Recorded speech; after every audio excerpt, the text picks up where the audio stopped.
Medical में 25 लाख रुपया तक का, मैंने एक्सीडेंटल भी दिया, एक्सीडेंटल भी हमने कहा 10 लाख तक का, वहीं हमने 5 लाख तक का किसान के लिए भी हमने सुनिश्चित किया। तीनों अलग अलग केस को अलग अलग किया है। मेडिकल बेहतर हो, ये सुविधा भी, उसके डिटेल में जाइएगा तो मेडिकल अच्छी सुविधा यहाँ पर आए, अच्छी कंपनियां आए, प्राइवेट जो अच्छा सुविधा दे रहे हैं उनके साथ राज्य सरकार बात करे, पहल करेंगे और मेडिकल की बेहतर सुविधा यहाँ पर दे पाए, ताकि हमारे मेडिकल सिस्टम मजबूत हो और यहाँ से लेकर हमें बाहर पलायन करना ना पड़े।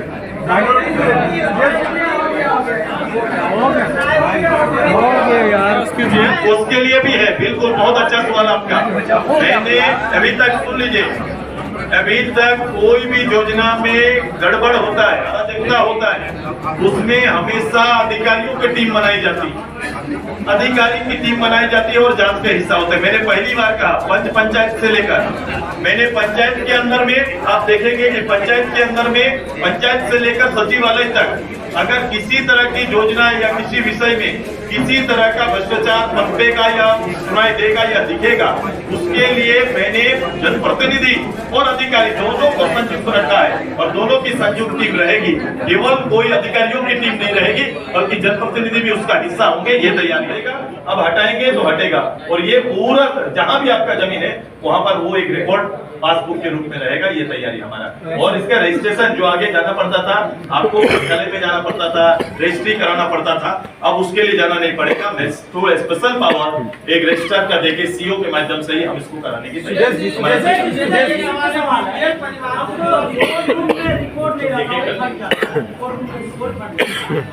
पूरा ये तब होगा, आप जहाँ देखे होंगे मुखिया, पंचायत समिति, जन सेवक, सरकारी योजनाएं का संचालन उस केंद्र से हो रहा है, लेकिन वहां पर उनको कानूनी सपोर्ट देने वाला कोई नहीं। मैंने वहां कानून विद उपलब्ध कराने का निश्चय किया है कि हर पंचायत में एक कानून विद उपलब्ध रहेगा और एक इंजीनियर उपलब्ध रहेगा, ताकि वो अपना पंचायत के अंदर में बेहतर रूप से योजनाओं को सजा सके और कानून की जानकारी जो वो मुखिया जी चाहेंगे, पंचायत समिति, ग्राम सभा, किसी कानून के बारे में जानकारी रहेंगे तो वो वकील उनको सपोर्ट करेगा। ये सुविधा देने की तैयारी करना, ये सरकार के तुलना इसलिए न करना, पिछले सरकार में, इसी सरकार ने झारखंड मुक्ति मोर्चा आगे थी, पिछले बार घोषणा में झारखंड मुक्ति मोर्चा आगे थी, कांग्रेस पीछे था। 400 वायदे किए गए थे, अब 7 वायदे में आके समेट गए और इस बार हेमंत जी सामने नहीं आए, झारखंड मुक्ति मोर्चा सामने नहीं आया, खड़गे जी सामने आए और उन्होंने निश्चय पत्र को पढ़ा है, उन्होंने नहीं पढ़ा, इसलिए इनका सामने वाला के साथ तुलना नहीं है। ये जो मैया योजना लेके आए हैं, जिसके बारे में आप उल्लेख करते हैं, मैया के लिए 1000 रुपया लेके आए, लेकिन सास और ससुर का पैसा काट के लाए।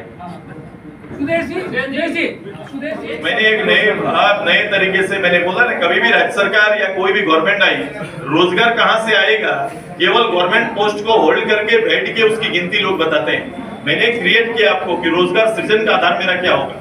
आज के दिन में जो मैन पावर कमी के कारण गति मेरा घट जाता है या एक्सपीरियंस जो मांगता है, दोनों जरूरत बहुत है। देखो, सरकार को भी जरूरत है कि उनको मैन पावर ज्यादा मिले, दूसरा मेरे पढ़े लिखे लोगों को भी एक्सपीरियंस सर्टिफिकेट हो जाता है कहीं भी जाए।